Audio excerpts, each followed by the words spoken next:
Jackson Radio Show.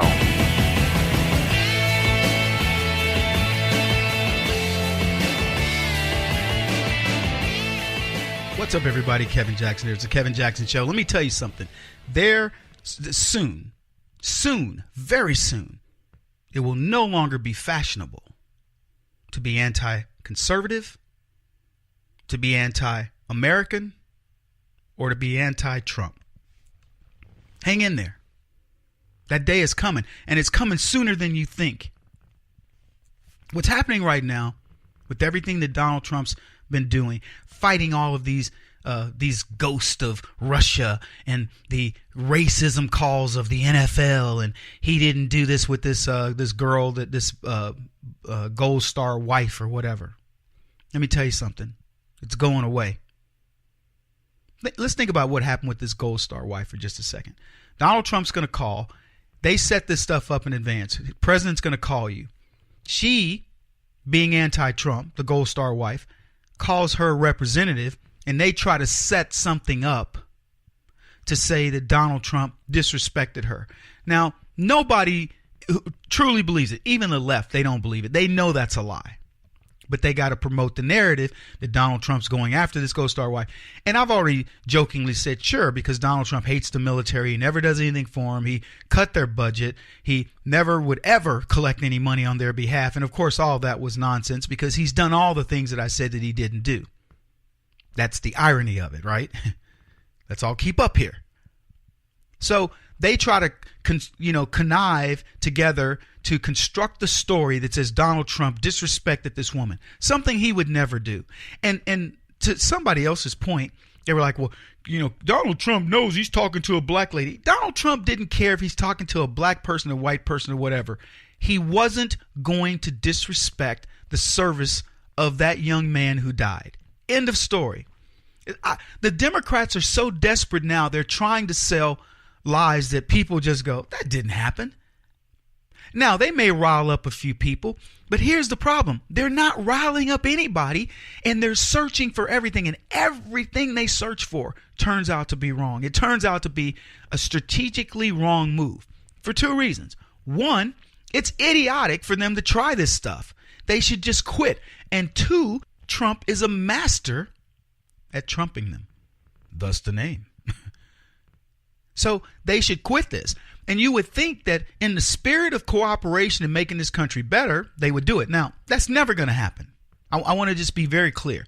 If you are out there and you're like, Kevin, eventually they're going to come on board. They're not going to get on board. But what's going to happen is the moderates, the people that call themselves moderates, they are leaving the Democrat Party in droves. The Democrat Party is in triage.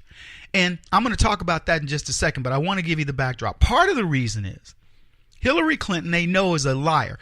Every single day this woman appears in public, it doesn't matter what she's doing, she's proven to be a liar. We'll get into that in just a second because this has to do with Uranium One.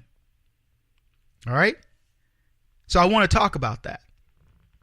I want to explain to you how the Democrats are in such bad shape, but they're pretending that everything's okay. Nancy Pelosi just recently said, no, we're in good shape. Maybe we'll get to that too today. But I want to start with this. The Democrats can't raise money. I don't know if you probably don't, because this isn't one of the mainstream type things you keep up with, but the Democrats can't raise money. And here's why they can't. Wherever you find Democrats in concentration, you find pestilence in its midst. Look at the cities run by Democrats, and what do you have? You have every problem, every ill of society is exponentially exposed. I mean, if you want to see violence of any type, I'm talking about the most violent crimes, whether it's murder, whether it's rape, whether it's robbery, whether it's collusion or corruption of business, whatever. Go to a big city and look who's in charge. The mayor, the city council, police chiefs, etc. And at every level of it is the biggest cancer you could possibly have on the body politic. Everywhere. Do we really need another article that's top 10, no, top 50, no, top 100 worst places to live? Because there will not be a Republican city among them unless a Democrat wrote the article. Because if you look at crime rate, unemployment, teenage pregnancy, school dropout, whatever, you look wherever the Democrats amass, that's where it'll be. And then go inside of that city, find the conservative enclave, the people who think like you and I, or you and me. Is it like you and me? Yeah. Whatever. My English teacher, she just passed away, so she won't hear this. But you go look at those folks. Look where they live, and you will find the only bright spots in that city. Now, there'll be people who'll say, well, Kevin, there's some hipsters that really gentrified an area, whatever. Okay, fine. If you want to believe that area has been re-gentrified because of hipsters, fine. I'm telling you, the people where you're going to find that are the salt of the earth, that are the stable part of that community, that are generating the tax base and on, that enclave will be conservatives. And it'll be them hiding out. They effectively will be gated or, cordoned off from where everything else, and they can kind of live in their bubble. That's how it is in these cities. The investment in leftism, folks, has failed. The left know this. Trillions of dollars spent on meaningless programs that have made this country more divided than ever. And if Donald Trump's election showcased anything, he showcased just how bad things are on the left. Now, you could take that as, oh, Kevin, he couldn't have won if things had been good. Okay, I agree. If Barack Obama had been a amazing president, no, Donald Trump wouldn't have won. If Hillary Clinton had been an amazing candidate, Donald Trump wouldn't have won.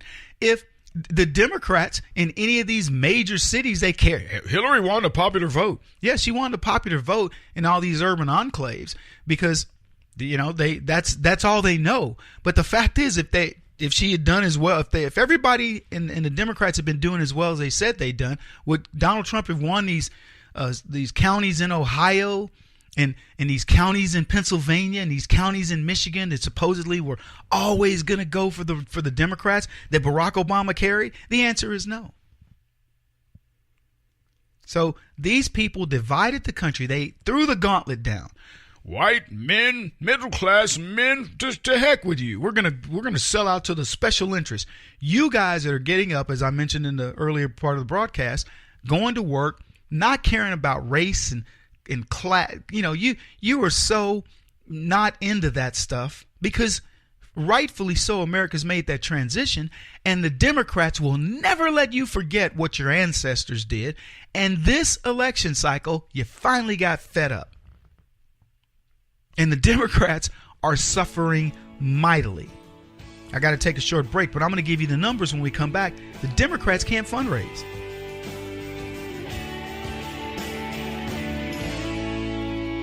This is the Kevin Jackson Radio Show.